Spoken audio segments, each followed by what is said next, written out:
Baik, bismillahirrahmanirrahim. Assalamualaikum warahmatullahi wabarakatuh. Ketemu lagi dengan saya di Abil Maiwa Channel. Jadi channel ini merupakan channel pendidikan tempat kita berbagi tentang aplikasi pendidikan, Microsoft Office, serta tips dan trik komputer.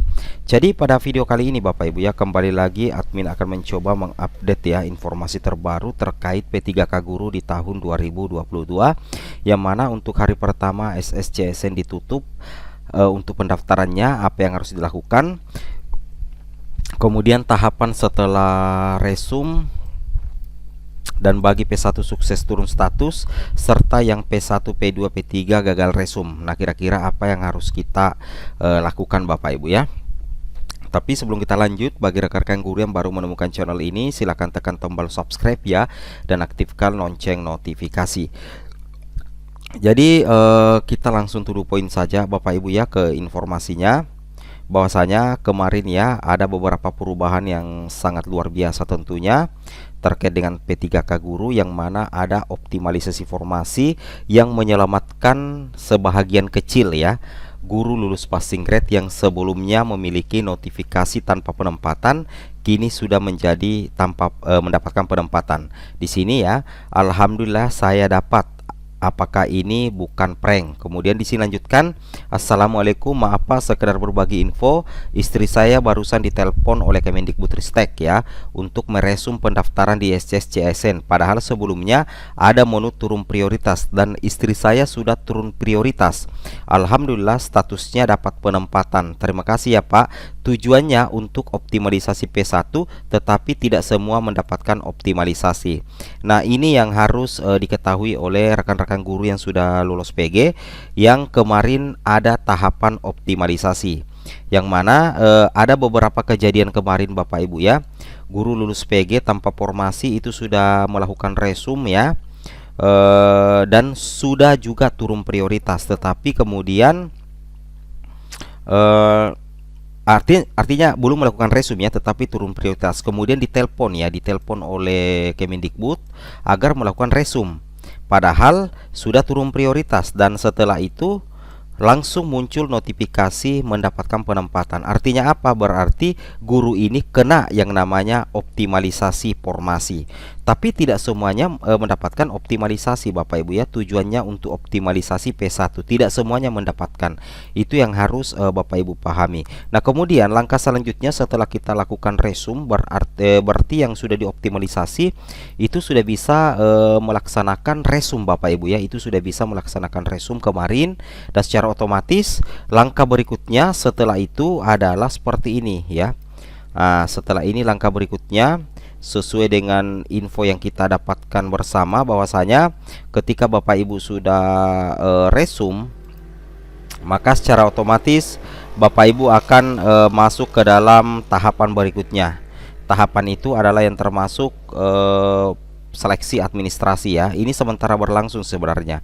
Kalau seleksi administrasi ini sementara berlangsung, dan nantinya Bapak Ibu akan mengikuti pengumuman hasil seleksi administrasi untuk P1, P2, P3 dan pelamar umum.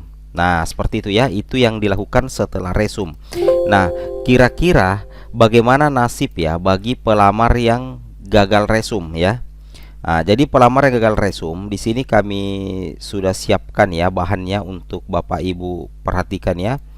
Kita lihat bahannya dulu di sini di data D, admin sudah siapkan ya untuk Bapak Ibu sekalian. Di sini memang sudah dikatakan ya oleh Kemendikbud, dalam hal ini admin Kemendikbudristek Bapak Ibu ya, bahwasanya bagi yang gagal resume ya, dalam hal ini tidak bisa melanjutkan pendaftaran.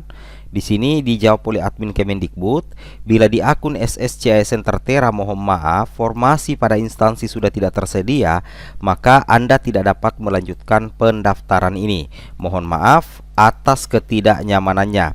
Hal tersebut dikarenakan ada beberapa penyebab, yaitu ketersediaan formasi sudah diisi oleh guru yang lain yang lulus PG, adanya keterbatasan formasi di daerah tersebut, dan juga formasi dibuka namun ijazah tidak linear dengan mapel yang diajarkan pada Dapodik. Berarti di sini ada kesalahan data di Dapodik, sehingga tidak dapat melanjutkan pendaftaran atau ke menu selanjutnya. Nah, kira-kira apa solusinya? Ini yang ditawarkan oleh Kemendikbud. Untuk solusinya, maka tahun ini tidak dapat melanjutkan kembali sampai dengan tahap ini saja. Mohon menunggu hingga dibuka kuota formasi di daerah tersebut jika di tahun berikutnya membuka formasi guru P3K. Seperti itu Bapak Ibu ya. Nah, kemudian Bapak Ibu tidak usah khawatir lagi ya, bahwasanya terkait dengan hal tersebut sudah ada jaminan dari Kemendikbud ya, bahwasanya untuk P1 yang belum bisa ditempatkan akan dituntaskan pada perekrutan P3K selanjutnya di tahun 2023. Tentunya itu tanpa tes dengan menggunakan nilai sebagai P1 di tahun 2021. Artinya apa?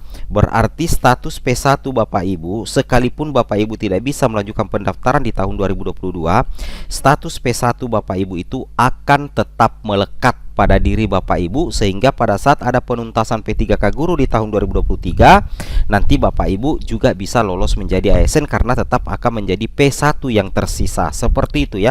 Dan ini juga untuk berlaku untuk pelamar prioritas yang lain. Nah, sedangkan bagaimana yang berhasil turun status dengan mapel jabatan yang lainnya?